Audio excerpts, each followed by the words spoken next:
To attract and retain high-quality talent, organizations design reward packages that appeal to many different people. Organizations do this by addressing pay and benefits with a total rewards approach. Total rewards are the monetary and non-monetary rewards provided by organizations to attract, motivate, and retain employees.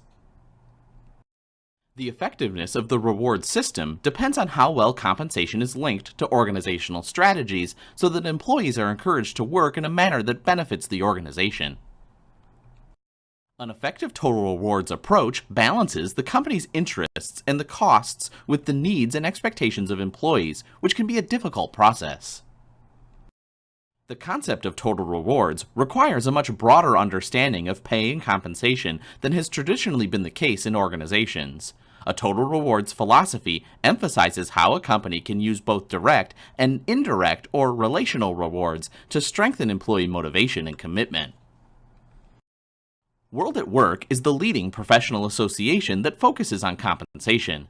The organization has developed a well-respected model of total rewards that includes tangible direct, tangible indirect, and intangible rewards. Determining which rewards are valued by employees and applicants and finding affordable ways to provide those rewards can be challenging. Total rewards programs should be evaluated on an ongoing basis to ensure that employees find them satisfying and that they're cost-effective and sustainable for the organization. The organizational culture and pay policy should be complementary and consistent. One tangible component of a compensation program is direct compensation, the monetary rewards for work done and performance results achieved. Base pay and variable pay are the most common forms of direct compensation. The basic compensation that an employee receives is called base pay. Organizations often provide basic compensation as either an hourly wage or as a salary. These two base pay categories are identified according to the way the pay is determined and the nature of the job. Hourly pay is the most common and is based on the amount of time spent at work. Employees paid by the hour receive wages or payments calculated directly on the basis of time worked.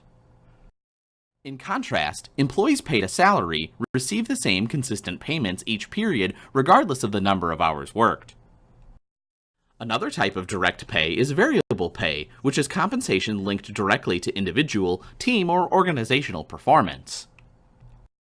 The most common types of variable pay are bonuses, incentive program payments, equity awards, and commissions. A recent survey indicated that 91% of organizations provide variable pay to their employees and plan to dedicate almost 13% of pay for salaried individuals to variable compensation. The FLSA establishes minimum wage, overtime pay, record-keeping, and child labor standards affecting full-time and part-time workers in the private sector and in federal, state, and local governments. Compliance with FLSA provisions are enforced by the Wage and Hour Division of the U.S. Department of Labor, known as the DOL. Penalties for wage and hour violations often include awards of up to 2 years and back pay for affected current and former employees, along with a monetary penalty. Willful violations may be penalized by up to 3 years of back pay.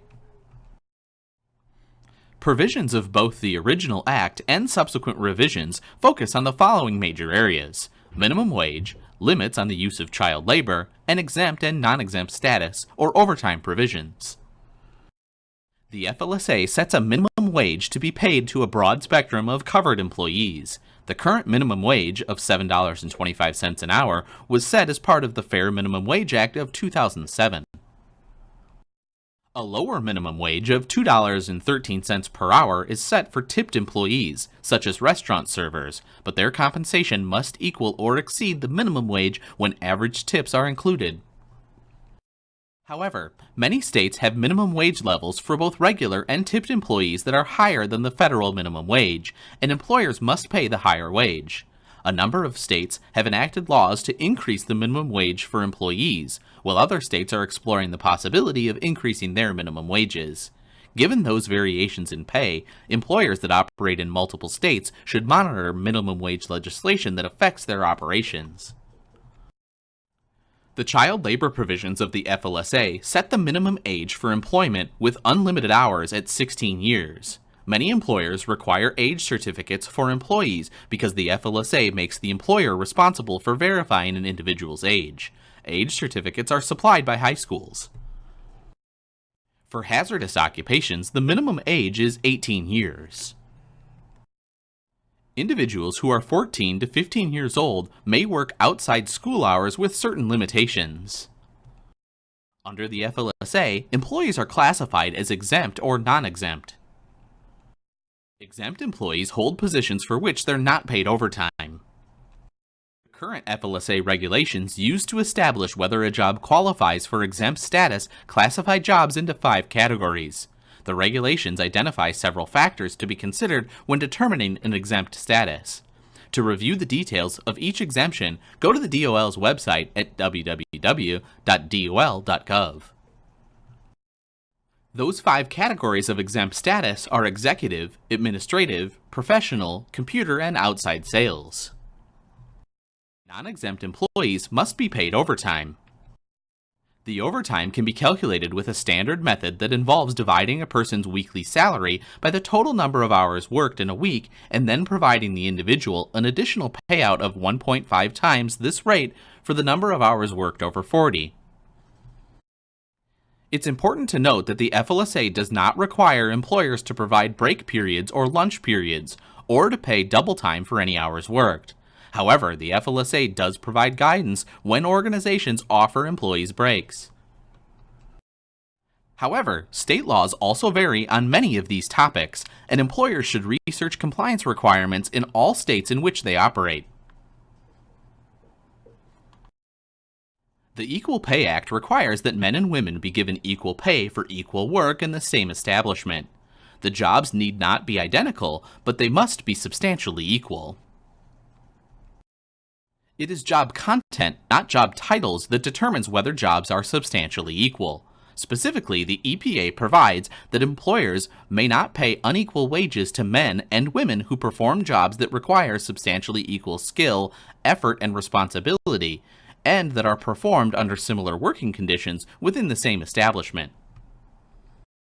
Pay differences can be justified on the basis of merit, seniority, quality or quantity of work, experience, and other factors than gender. Similar pay must be given for jobs requiring equal skills, equal responsibilities, or equal efforts, or for jobs done under similar working conditions. The LILLY-LEDBETTER Fair Pay Act was signed into law in 2009 in response to a U.S. Supreme Court decision restricting the statute of limitations allowed under the Equal Pay Act for claiming pay discrimination based on sex. Under the Equal Pay Act, an employee alleging discrimination had up to 300 days to file a claim. The Fair Pay Act essentially treats each paycheck as a new act of discrimination. Pay discrimination need not be intentional to be unlawful.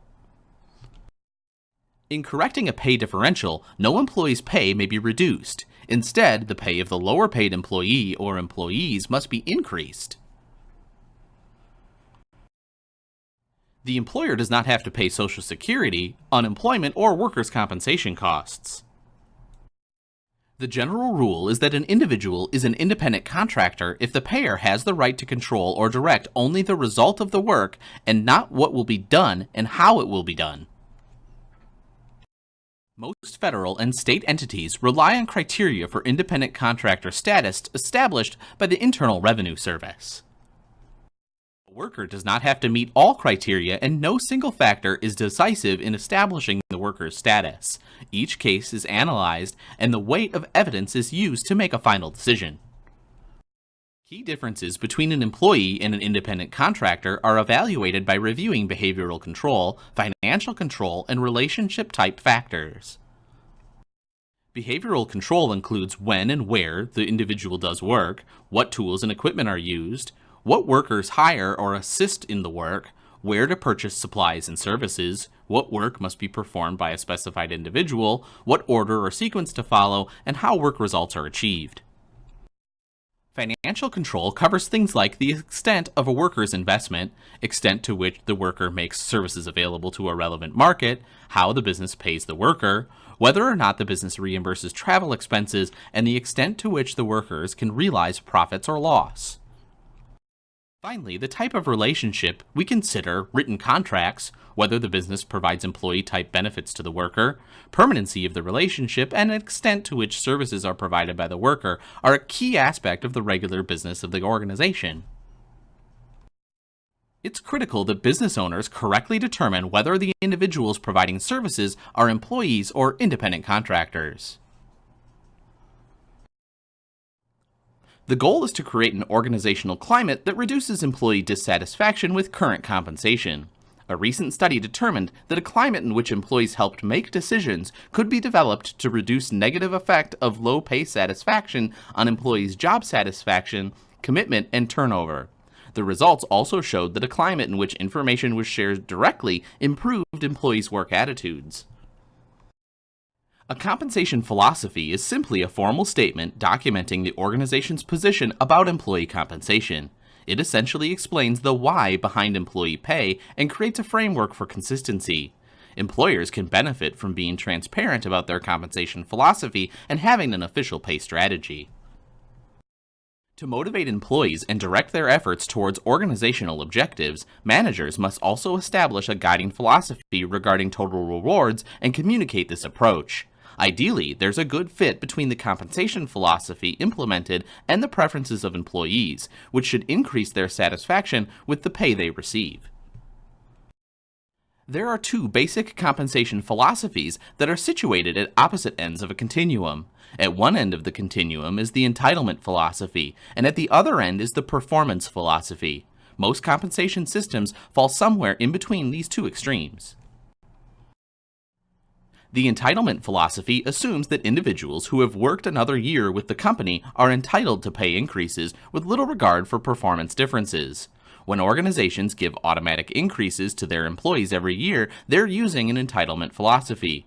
Most employees receive the same or nearly the same percentage increase. These automatic increases are often referred to as cost of living raises, even though they're not tied specifically to an economic indicator. A pay-for-performance philosophy assumes that compensation decisions reflect performance differences. Organizations using this philosophy do not guarantee additional compensation for simply completing another year of service with the organization. Instead, pay and incentives are structured to reward performance differences like quantity, quality, speed of work, customer satisfaction, and so forth among different employees. Few organizations follow an exclusively performance-oriented compensation philosophy, but the overall trend is towards greater use of pay-for-performance systems. Research in the field of worker motivation was especially active during the 1960s, and many well-known theories emerged. Two theories of motivation in particular influenced the design of compensation systems. Expectancy theory and equity theory are particularly relevant to the perceptions employees have about total rewards provided by the organization. Expectancy theory states that an employee's motivation is based on the probability that his or her efforts will lead to an expected level of performance that's linked to a valued reward. In particular, this theory emphasizes the importance of finding valued rewards for the employee. Rewards that are not appreciated by the employee have little power to motivate performance. Additionally, a break between the promise and delivery of the reward will decrease motivation. Equity theory states that individuals judge fairness or equity in compensation by comparing their inputs and outcomes against the inputs and outcomes of referent others. These referent others are workers that the individual uses as a reference point to make these comparisons. Inputs include time, effort, loyalty, commitment, skill, knowledge, and enthusiasm. Outcomes include pay, job security, benefits, praise, recognition, and thanks. Monitoring changes in employee behavior may help uncover perceptions of inequity. Managers should continually monitor equity relationships to identify areas that may harm employee motivation and retention. Whether they receive base pay or variable pay, the extent to which employees perceive their compensation to be fair often affects their performance and how they view their jobs and their employers. These perceptions can, in turn, affect other important work outcomes, such as job satisfaction, organizational commitment, absenteeism, turnover, and retention. This is why HR professionals and other business leaders need to be particularly aware of both external and internal equity concerns if they want to effectively manage these outcomes. If an employer's rewards are not viewed as equitable compared to other organizations, the employer is likely to experience high turnover. This also creates difficulty in recruiting qualified individuals. Depending on external labor markets, a lack of pay competitiveness from an external perspective can result in the employment of individuals who lack some of the knowledge, skills, and abilities necessary for them to do the work. It can also result in employment of individuals who are less motivated to make valuable contributions to the organization, which can hurt organizational performance. Organizations can track external equity by using pay surveys and looking at compensation policies of competing employers. Internal equity means that employees are compensated fairly within the organization with regard to KSAs they use on their jobs, as well as their responsibilities, accomplishments, and job performance. Given how fairness is emphasized, employees evaluate their ratio of effort to reward in comparison to coworkers on an ongoing basis. These evaluations can affect how willing employees are to make valuable contributions to the organization. This is why the different pay levels of employees should be compared internally to make sure the comparison is fair, particularly when individuals ask for pay increases. Internal equity can also relate to the differences between pay levels of managers and employees. Perceptions of justice are also important managerial considerations because they indicate whether employees believe that workplace fairness is valued in an organization. Procedural and distributive justice are particularly important issues that are related to internal equity. These are the two types of justice most applicable to compensation decisions. Procedural justice is the perceived fairness of the process and procedures used to make decisions about employees, including their pay. It applies to compensation, the entire process of determining base pay for jobs, measuring performance, allocating pay increases, and determining incentives that must be perceived as fair. If the processes used to allocate pay are considered to be fair, then employees should be more satisfied with the compensation that they receive. A related issue is distributive justice, which is the perceived fairness of how rewards and other outcomes are distributed. Another equity issue concerns the degree of secrecy organizations have regarding their pay systems. Pay information that may be kept in secret or in closed systems relates to information about individual pay amounts, pay raises, and incentive payouts. Some organizations have policies that prohibit employees from discussing their pay with other employees, and violations of these policies can lead to disciplinary action. However, such policies may violate the National Labor Relations Act. Beyond the legal issues, however, organizations should examine the ethics of severely restricting employee discussion about pay. If an organization has implemented competitive pay practices and has a fair and reasonable pay structure, employee concerns about inequity can be reduced by sharing this information. Explaining pay grades and pay decision rules can enhance employee perceptions of fair and ethical treatment, as well as help them understand why different jobs are paid at different rates. Maintaining a cloak of secrecy invites curiosity and suspicion from employees, which may result in less trust about how they're being paid. Organizations face the challenge of whether to adopt practices common in an industry or to differentiate the firm by using novel or distinct compensation practices. They also face the challenge of keeping their compensation levels competitive given what other firms are paying their employees, an issue that comes at the forefront when companies try to hire workers away from their current employers. Managers consider compensation mix and competitive position when developing their reward strategies. Many organizations use a quartile strategy to establish policies about where they wish to be positioned in the labor market, as illustrated here. The quartile strategy reflects an overall market position where the organization sets its compensation levels. An employer using the first quartile strategy chooses to lag the market by paying below market levels for several reasons. If the employer is experiencing financial difficulties, it may be unable to pay more. Also, when an abundance of workers are available, particularly those with lower-level skills, a below-market approach can be used to attract sufficient workers at a lower cost. The downside of this strategy is that it increases the likelihood of higher worker turnover and low employee morale. If the labor market supply tightens, then attracting and retaining workers will become more difficult. Organizations may adopt this strategy during recessionary times only to discover that when the economy gets better, turnover increases.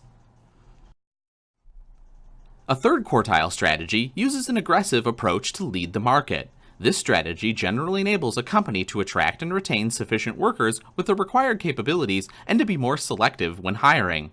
Since this is a higher cost approach, organizations often look for ways to increase the productivity of employees who are receiving above market wages. Most employers position themselves in the second quartile, the median, or the middle of the market as determined by pay data from surveys of other employers' compensation plans. Choosing this level is an attempt to balance employer cost pressures and the need to attract and retain employees by providing compensation levels that meet the market for the company's job. Pay structures and levels can affect organizational performance and staffing quality. Deciding which quartile position to target is a function of many considerations: financial resources available, competitiveness pressures, and market availability of employees with different capabilities. These decisions about compensation mix and competitive position are related and should be addressed as part of a comprehensive total reward strategy. Competency-based pay rewards individuals for the capabilities they demonstrate and acquire. The job requirements demonstrate which employees have higher base rates. Employees receive more for doing jobs that require a greater variety of tasks, more knowledge and skills, greater physical effort, or more demanding working conditions. In knowledge-based pay, or KBP, or skill-based pay, SBP systems, employees start at a base level of pay and receive increases as they learn to do their jobs or gain additional skills and knowledge, and thus become more valuable to the employer. Given the inherent advantages, these plans can lead to greater workforce flexibility and productivity. Research also suggests that beneficial and fair competency approaches lead to increased work effort and organizational citizenship. Job evaluation is the systematic process to determine the relative worth of jobs in organizations. Employers can adopt one of several alternative job evaluation methods. Let's take a look. The ranking method is a simple system that places jobs in order from highest to lowest by their value to the organization. This is a qualitative method in which the entire job is considered rather than individual components. The ranking method generally is more appropriate in a small organization that has relatively few jobs. For example, the ranking method might be used in a small family-owned dry cleaning shop with only 2 or 3 distinct job titles. The classification method is often used in public sector organizations. Descriptions of job classes are written, and then each job is put into a grade according to the class it best matches. A major difficulty with this method is that the subjective judgments are used to develop the class descriptions and to place jobs accurately in them. The most widely used method of job evaluation is the point factor method, which looks at compensable factors in a group of similar jobs and assigns weights or points to them. A compensable factor is a job dimension commonly present throughout a group of jobs within an organization that can be rated for each job. For example, all jobs require some level of education and experience for successful performance. The point factor method is the most popular job evaluation approach because it's relatively simple to use and considers the components of a job. However, point factor systems have been criticized for reinforcing traditional organizational structures and job rigidity. Although not perfect, the point factor method is generally better than the ranking and classification methods because it quantifies job elements. While the point factor method has served employers well for many years in the world of job evaluation, the trend is moving to a more externally focused approach. More organizations are moving to market pricing. Market pricing uses market pay data to identify the relative value of jobs based on what other employers are paying for similar jobs. A recent survey showed that 85% of companies use market pricing to figure out how to value different jobs, and 78% focus specifically on market median values associated with total cash, which is calculated by adding together base pay and short-term variable compensation. Key to market pricing is identifying relative market pay data for jobs that are good matches with the employer's jobs, geographic considerations, and company strategies and philosophies about desired market competitiveness levels. The switch to market pricing as part of strategic compensation decisions can ensure market competitiveness of compensation levels and practices. However, there will not always be a perfect match for a job in the external market. The primary advantage cited for the use of market pricing is that it closely ties organizational pay levels to what's actually occurring in the market without distortion from internal job evaluation. An additional advantage of market pricing is that it allows the employer to communicate to employees that compensation systems are truly market-linked. Employees often see a compensation system that was developed using market pricing as having face validity and being more objective than a compensation system that was developed using traditional job evaluation methods. The biggest disadvantage of market pricing is that pay survey data may be limited or may not be gathered in methodologically sound ways. It's also critical to understand the compensation mix that's common in the market. For example, one organization might allocate a much higher percentage of its compensation to variable pay than its competitors do. If so, then a comparison on base pay would result in the organization being out of step with the market, when in fact its employees might be even more richly rewarded if they perform well. Finally, tying pay levels to market data can lead to wide fluctuations on the basis of market conditions. Skills that are in great demand today may quickly become obsolete. The debate over the use of job evaluation versus market pricing is likely to continue because these advantages and disadvantages exist for both approaches. A pay survey is a collection of data on compensation rates for workers performing similar jobs in other organizations.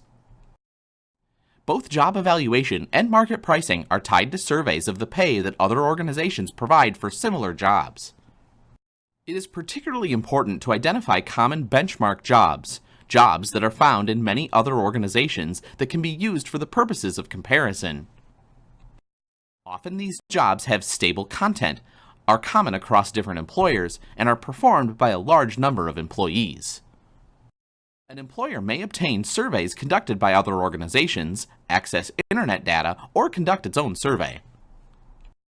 The make or buy decision regarding pay surveys is based on several factors, such as the number of relevant competitors, its comparability of jobs, and the time and budget issues that might exist. There are many vendors that provide general as well as custom surveys.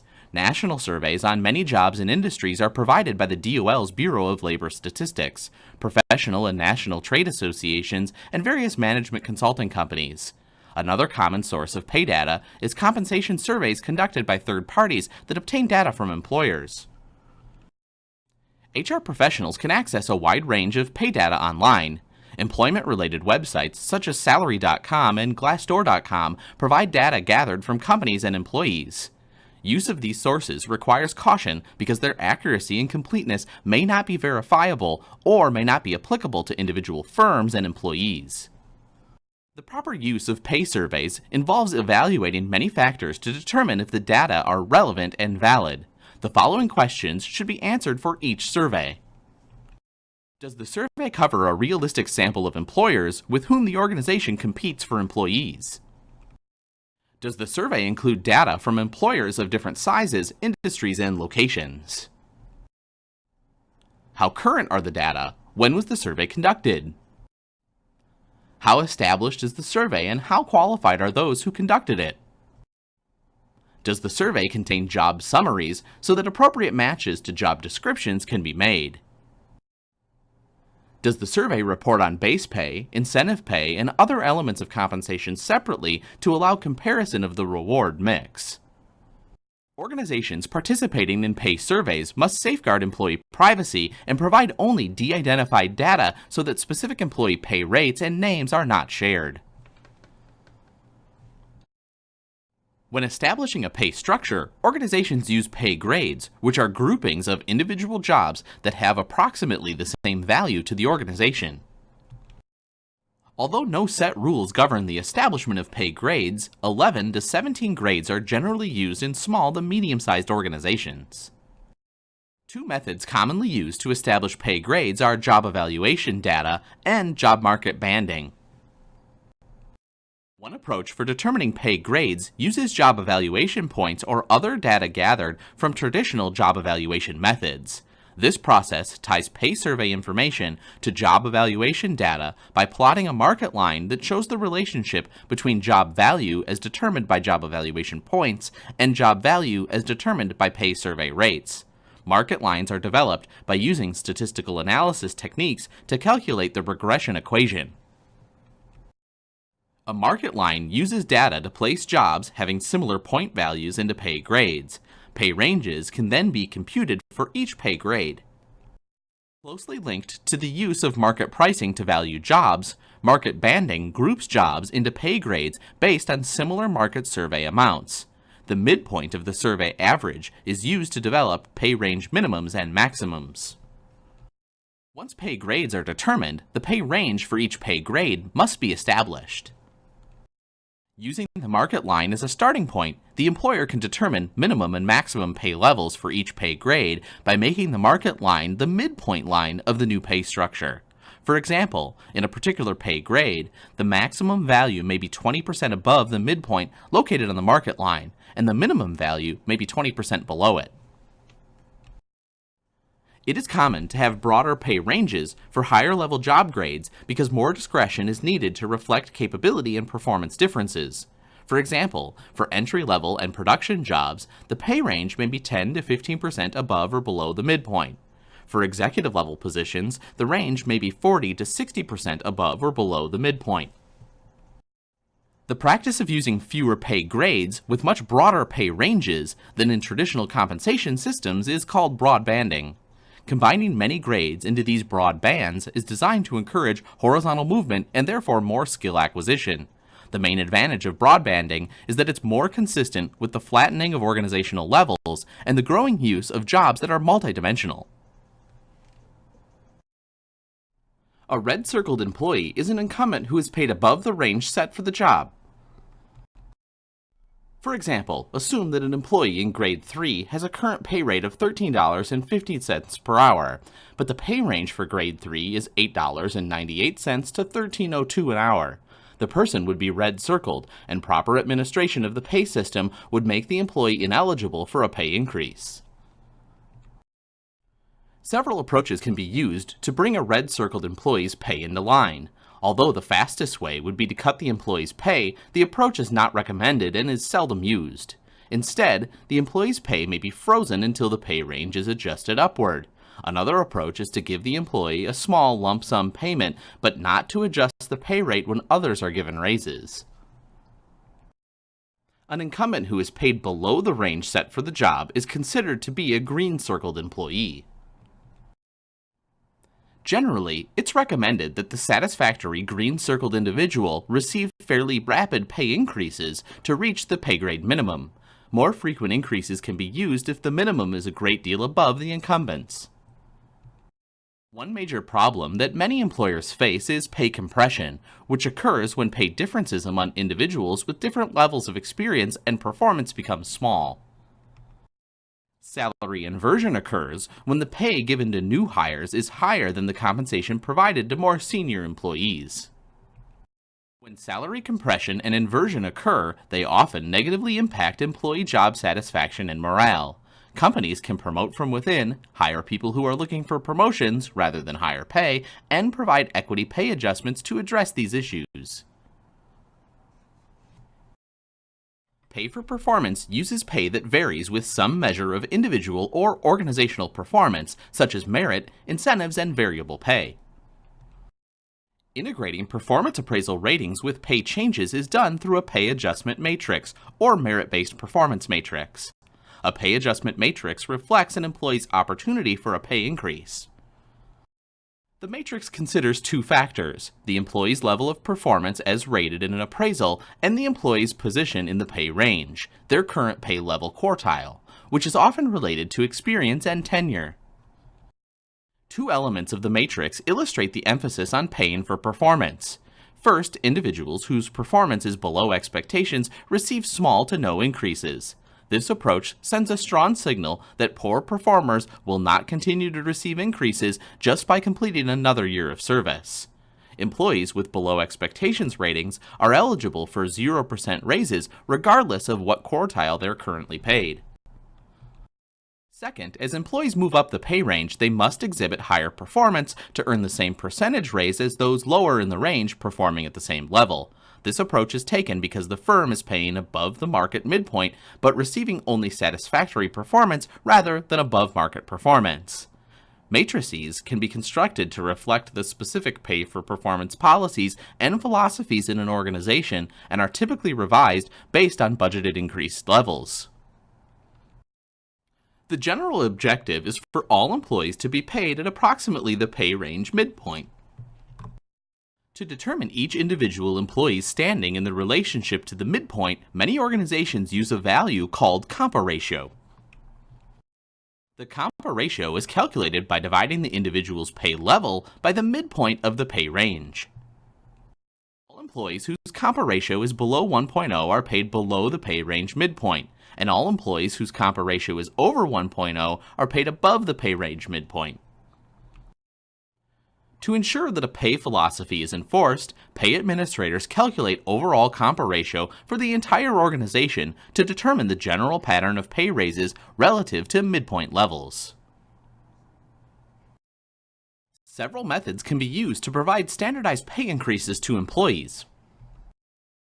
Time spent in an organization or working in a particular job, called seniority or tenure, can be used as the basis for pay increases. Many employers have policies that require an employee to work for certain lengths of time before being eligible for pay increases. Pay adjustments based on seniority are often set as automatic steps depending on satisfactory performance during a required length of time. This is often used early in a person's employment. Another pay raise practice is the use of a cost of living adjustment, known as a COLA, whereby every employee's pay is increased to compensate for inflation and rising prices. Often, these adjustments are tied to changes in the Consumer Price Index, known as the CPI, or some other general economic measure. However, the CPI may overstate the actual cost of living, and COLA increases do nothing to recognize employees for their relative contributions to the organization. Unfortunately, some employers give across-the-board raises and call them merit raises, which they're not. They are usually given as a percentage raise based on standard market or financial budgeting determinations. If all employees get the same percentage pay increase, it's clearly not tied to merit or good performance. For this reason, employers should reserve the term merit for any amount above a standard increase or a standard raise, and they should state clearly which amount is for performance and which amount is an automatic portion. Lump sum increase, known as an LSI, is a one-time payment for all or part of a yearly pay increase. The pure LSI approach does not increase base pay. Therefore, a person making $12 an hour, which is granted a 3% LSI, that person receives a lump sum of $748.80. That's 36 cents an hour times 2,080 working hours in the year. However, the base rate remains $12 an hour, which slows down the progression of base wages. Adjustments to pay are both critical and complicated from an employee and administrative perspective. Compensation refers to the monetary returns provided to an employee for their work. During trying economic times, many organizations address shortfalls in revenues by reducing employment-related expenses. This may include reducing the quantities and amounts of raises given to employees. Layoffs and reductions in force may be other strategies used to lower costs.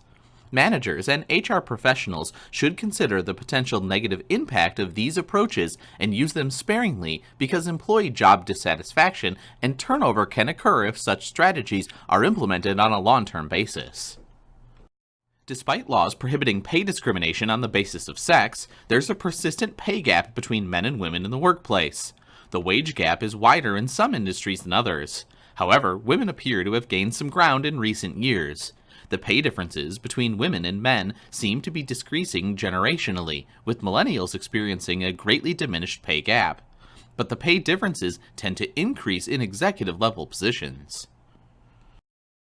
Continued monitoring of organization pay levels and properly managing women's career progress are ways to address these concerns.